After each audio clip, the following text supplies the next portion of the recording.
Breaking news చూస్తున్నాం. పాకిస్తాన్ మరోసారి కవ్వింపు చర్యలకు దిగింది. జమ్మూ, సాంబా, పఠాన్కోట్లతో పాటు అమృత్సర్, ఫిరోజ్పూర్, హోషియాపూర్, గురుదాస్పూర్, తర్న్ లక్ష్యంగా డ్రోన్ దాడులకు తెగబడింది. అయితే దయాది డ్రోన్ దాడుల్ని భారత సైన్యం ధీటుగా తిప్పికొడుతుంది. జమ్మూ నగరం వ్యాప్తంగా సైరన్లు మోగాయి. తనకు పేలుళ్ల శబ్దాలు వినిపించాయని జమ్మూ కాశ్మీర్ సీఎం ఒమర్ అబ్దుల్లా ఎక్స్ వేదికగా ప్రకటించారు. ఇక జమ్మూ పరిసర ప్రాంత ప్రజలు వీధుల్లోకి రావద్దని, ఇళ్లకే పరిమితం కావాలని ఆయన సూచించారు.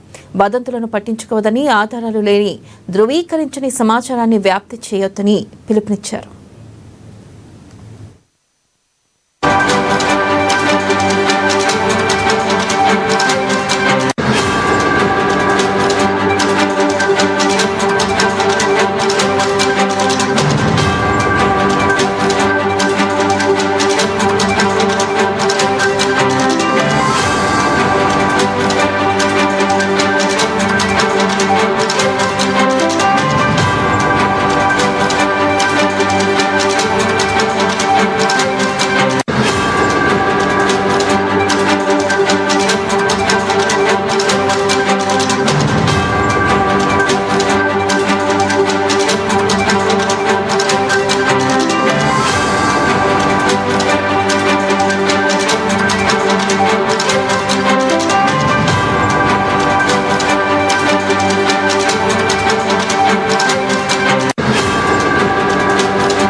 ఇక మరోవైపు నియంత్రణ రేఖ వెంబడి పాక్ రేంజర్లు భారీగా కాల్పులకు తెగబడ్డారు. ముందు జాగ్రత్త చర్యల్లో భాగంగా దేశంలోని పలు ప్రాంతాల్లో బ్లాక్అవుట్ విధించారు.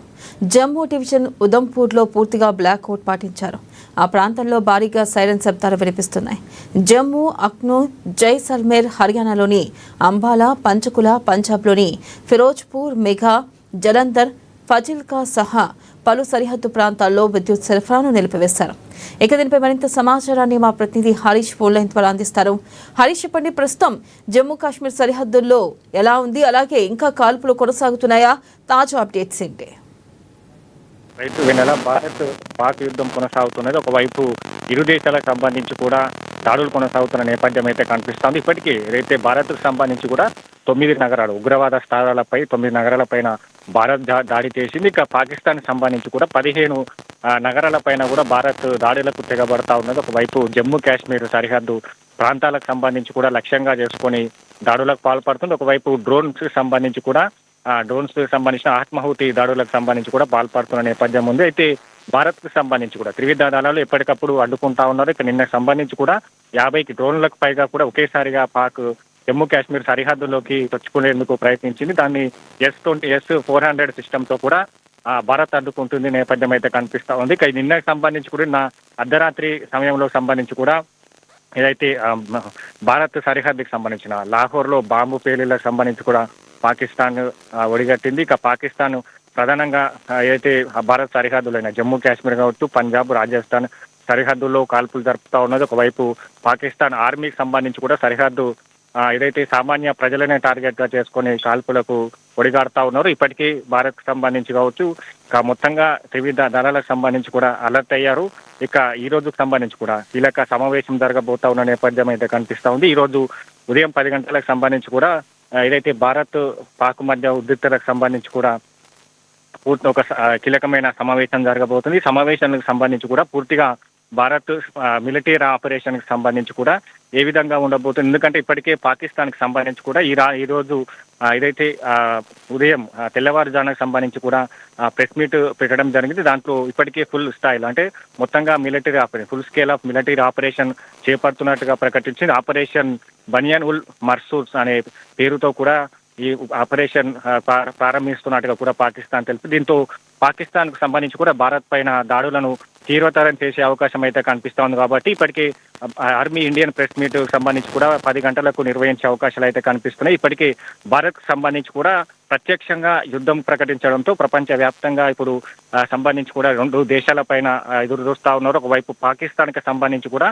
ఇతర దేశాలకు సంబంధించి కూడా మద్దతు ఇవ్వకపోవడం కావచ్చు, మరోవైపు భారత్ కి సంబంధించి కూడా పాకిస్తాన్ ఏదైతే దాడులు చేస్తున్నాయో దాన్ని ఏదైతే తీవ్రంగా అడ్డుకుంటా ఉన్నది. రాఫెల్ కు సంబంధించి కావచ్చు, పాకిస్తాన్ కు సంబంధించిన క్షిపణులకు సంబంధించి కూడా పడగొట్టడం జరిగింది. ఇప్పుడు భారత్ కి సంబంధించి కూడా ప్రత్యక్ష ఈ సింధూర్ పేరుతో కూడా ఆపరేషన్ సింధూర్ పేరుతో ఇప్పటికే 9 నగరాల్లో కూడా ఈ ఆపరేషన్ మొదలెట్టింది. ఇప్పుడు ప్రత్యక్ష యుద్ధంలోకి పాకిస్తాన్ సిద్ధమవుతున్న నేపథ్యం అయితే ఉన్నది. కాబట్టి ఈ రోజు 10 గంటలకు సంబంధించి కూడా ఏదైతే సమావేశం జరగబోతుంది, సమావేశంలో సంబంధించి కూడా ఏ విధంగా ఎదుర్కోవాలి, ఒకవేళ ప్రత్యక్ష యుద్ధం వస్తే ఎలాంటి కార్యాచరణ సిద్ధం చేయాలన్న పైన కూడా పూర్తి స్థాయిలో విదేశాంగ శాఖ ఈ రోజు ప్రెస్ మీట్ పెట్టనున్న నేపథ్యం అయితే కనిపిస్తుంది. ఇక పూర్తి స్థాయిలో భారత్ మిలిటరీని ఆపరేషన్ దింపే అవకాశాలు అయితే కనిపిస్తాయి. ఎందుకంటే ఇక ఎల్ఓసి ప్రాంతాలకు సంబంధించి కాశ్మీర్లోనే ఎల్ఓసి ప్రాంతాలకు సంబంధించి కూడా 26 ప్రాంతాల్లో పాకిస్తాన్ డ్రోన్లకు దాడి పడుతున్న నేపథ్యం అయితే కనిపిస్తుంది. ఈ రోజు ఉదయం 5:45 సంబంధించి కూడా అక్కడ సంబంధించిన ఇండియన్ ప్రెస్ మీట్ విదేశాంగ ప్రెస్ మీట్ ఉంది. దానికి సంబంధించి 10 గంటలకు వాయిదా పడ్డ నేపథ్యం అయితే కనిపిస్తుంది. ఇక దీంట్లో మిలిటరీ పూర్తి స్థాయి ఆపరేషన్ కావచ్చు, భారత్ కు సంబంధించి కూడా కలిసి వచ్చే మిత్ర దేశాలకు సంబంధించి ఏదైతే క్షిపణులకు సంబంధించి కావచ్చు, ఇతర సంబంధించిన రాఫెల్స్ కు సంబంధించి కావచ్చు, తరలింపు కావచ్చు, వీటన్నిటిపైన కూడా ఈ రోజు కీలకమైన సమావేశంలో ఒక నిర్ణయాన్ని తీసుకునే అవకాశం అయితే కనిపిస్తుంది. ఎందుకంటే పూర్తి స్థాయిలో భారత్ పాకిస్తాన్ మధ్య కూడా ప్రత్యక్ష యుద్ధానికి సంబంధించి కూడా ఎప్పుడు వెనుకడుగే వేసింది. ఈసారి కూడా ప్రత్యేకంగా ఆపరేషన్ కూడా ప్రకటించిన నేపథ్యం అయితే కనిపిస్తా ఉంది. ఒక మరోవైపు కాశ్మీర్ జమ్మూ కాశ్మీర్ ప్రాంతాలు కావచ్చు, ఇతర ప్రాంతాలకు ఏదైతే పాకిస్తాన్ భారత్ సరిహద్దు ప్రాంతాలలో కూడా ప్రత్యేకంగా దేవాలయాలే టార్గెట్ గా చేసుకొని ఈ రోజు తెల్లవారుజాముకు సంబంధించి కూడా పలు దేవాలయాల పైన కూడా పాకిస్తాన్ దాడులు చేసిన నేపథ్యం అయితే కనిపిస్తా ఉంది. కాబట్టి ఇక ఈ రోజు నిర్వహించబోయే ఏదైతే ఈ సమావేశంలో సంబంధించిన ఉగ్రవాదులకు సంబంధించి ఇప్పటి వరకు ఎక్కడెక్కడ భారత్ సంబంధించి కూడా చొరబాటులు భారత్ లోకి ప్రవేశించారు, ఉగ్రవాదులకు సంబంధించి కూడా ఎలా మట్టుబెట్టాం, పాకిస్తాన్ ఆర్మీకి సంబంధించి ఏ విధంగా ఎదుర్కొన్నాం, ధీటుగా ఇంకా మరోసారి తెగబడితే ఇలాగా సమాధానం ఇవ్వాలనే పైన కూడా పూర్తిగా మరో ఆపరేషన్ 2.0 కూడా ప్రారంభించేందుకు సిద్ధమవుతున్న నేపథ్యం అయితే కనిపిస్తా ఉంది. కాబట్టి ఇప్పటికే సున్నితమైన ప్రాంతాలకు సంబంధించిన జలంధర్ కావచ్చు, పఠాన్కోట్ కావచ్చు, జైస్మిర్ వంటి ప్రాంతాలకు సంబంధించి కూడా పాకిస్తాన్ డ్రోన్ దాడులు చేసింది. అక్కడ సంబంధించి కూడా పూర్తి స్థాయిలో అక్కడ ఆ ప్రాంతాల భారత్ సరిహద్దు ప్రాంతాల ప్రజలకు సంబంధించి కూడా సురక్షిత ప్రాంతాలకు తరలించడం జరిగింది. మరోవైపు సైరన్ మోతలు మోగుతా ఉన్నాయి. ఏ క్షణంలో కూడా ప్రజలంతా కూడా అలర్ట్ గా ఉండాలని కూడా భారత్ సంబంధించిన రక్షణ త్రివిధ దళాలకు సంబంధించి కూడా సూచిస్తున్న నేపథ్యం అయితే కనిపిస్తా ఉంది. కాబట్టి విదేశాంగ సమావేశం తర్వాత భారత్ ఎలాంటి నిర్ణయం తీసుకోబోతుంది, ప్రత్యక్ష యుద్ధంలోకి దిగితే మాత్రం పాకిస్తాన్ ఏకాకిగా మారే అవకాశాలు అయితే కనిపిస్తా ఉన్నాయి. ఎందుకంటే భారత్ కు సంబంధించి కూడా పలు ఏదైతే బలమైన దేశాలకు సంబంధించి కూడా ఇప్పటికే మద్దతు పలుకుతా ఉన్నాయి. ఒకవైపు అమెరికా లాంటి దేశాలకు సంబంధించి కూడా సమన్వయం పాటించాలి ఇరు దేశాలకు సంబంధించి కూడా పాకిస్తాన్ ప్రధాని పాకిస్తాన్ ప్రెసిడెంట్ సూచిస్తా ఉన్న నేపథ్యం అయితే కనిపిస్తుంది. కాబట్టి ఇప్పుడు భారత్ తీసుకుపోయే నిర్ణయం పట్ల కూడా పాకిస్తాన్ కి సంబంధించి కూడా ఆపరేషన్ కి సంబంధించి కూడా వాళ్ళు ప్రత్యక్ష యుద్ధానికి దిగుతారా లేదా మరోసారి చర్చలకు వస్తారా దానిపైన కూడా ఆసక్తి నెలకొన్న నేపథ్యం అయితే కనిపిస్తుంది. ఎట్టి పరిస్థితుల్లో భారత్ వెనుకాడిగా వేసే ప్రసక్తి లేదని కూడా వెళ్తా ఉన్నది. రాత్రి నుంచి కూడా డ్రోన్ల దాడులకు సంబంధించి కావచ్చు, పలు చొరబాటుదారులను అడ్డుకుంటా ఉన్నారు. ఏకకాలంలో సంబంధించిన పూర్తిగా డ్రోన్లను అడ్డుకొని వాటిని విఫలం చేయడం జరుగుతూ ఉన్నది. కాబట్టి ఇప్పుడు సామాన్య ప్రజలపైన కూడా పాకిస్తాన్ ఆర్మీ ఏదైతే దాడులకు పాల్పడుతున్న నేపథ్యంలో ప్రత్యక్ష యుద్ధానికి సిద్ధమవుతున్న నేపథ్యంలో ఇప్పుడు భారత్ తీసుకోబోయే కీలకమైన నిర్ణయం పట్ల కూడా ప్రపంచవ్యాప్తంగా కూడా అన్ని దేశాలు ఆసక్తిగా ఎదురుస్తున్నాయని చెప్పొచ్చు. Right Harish, thank you.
ఇక సరిహద్దు ప్రాంతాల్లో పలు నివాస ప్రాంతాలను లక్ష్యంగా చేసుకుని పాకిస్తాన్ డ్రోన్ దాడులకు తెగబడుతుంది. ఫిరోజ్పూర్లో జరిపిన డ్రోన్ దాడిలో పలువురికి గాయాలైనట్లు తెలుస్తుంది. దీంతో వారిని చికిత్స నిమిత్తం ఆసుపత్రికి తరలించినట్లుగా సమాచారం.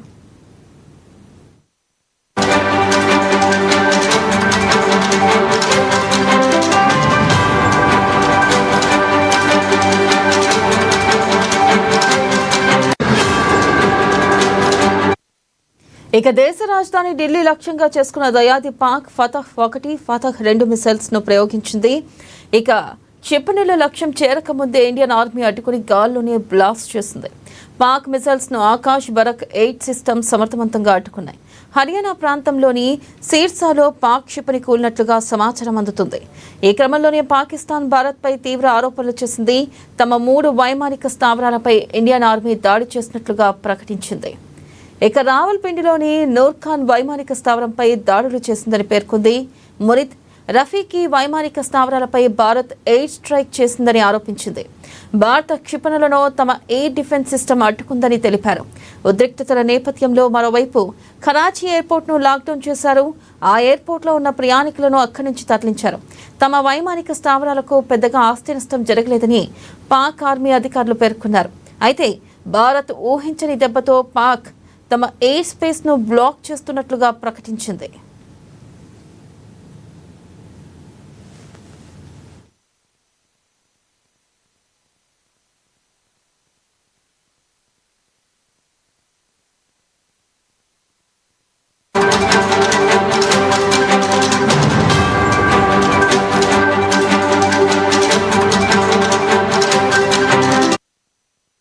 ఇక భారత్ పాకిస్తాన్ మధ్య ఉద్రిక్త పరిస్థితులు కొనసాగుతూనే ఉన్నాయి. గురువారం సాయంత్రం నుంచి ఇరు దేశాలు పరస్పర దాడులు చేసుకుంటున్నాయి. ముఖ్యంగా శుక్రవారం రాత్రి నుంచి ప్రత్యక్ష దాడులకు దిగడంతో సరిహద్దు ప్రాంతాల్లో బాంబుల మోత మోగుతుంది. ఈ క్రమంలో శనివారం తెల్లవారుజామున పాకిస్తాన్ ఆర్మీ సంచలన నిర్ణయం తీసుకుంది. భారత్పై పూర్తిస్థాయి మిలిటరీ ఆపరేషన్ చేపడుతున్నట్లుగా ప్రకటించింది. ఆపరేషన్కు బన్యన్ ఉల్ మర్సూస్ అని శనివారం ఉదయం ప్రెస్ మీట్ పెట్టి ప్రకటించారు. దీంతో నేటి నుంచి పాకిస్తాన్ భారత్పై దాడులను మరింత తీవ్రతరం చేయనున్నట్లుగా తెలుస్తుంది. అయితే మరి కాసేపట్లో భారత ఆర్మీ ప్రెస్ మీట్ పెట్టి మరో సంచలన ప్రకటన చేసే అవకాశం ఉన్నట్లుగా సమాచారం. ఏది ఏమైనప్పటికీ ఉగ్రవాదాన్ని పెంచి పోషించిన పాకిస్తాన్ ఇప్పుడు భారత్పైకి ప్రత్యక్ష యుద్ధం ప్రకటించడంతో ప్రపంచవ్యాప్తంగా ఏకాకిగా మారింది. భారత ఆర్మీ దాటికి తట్టుకోలేక కాకవికలం అవుతుందా, దాడిని ఎదుర్కొంటుందా వేచి చూడాల్సిందే మరి.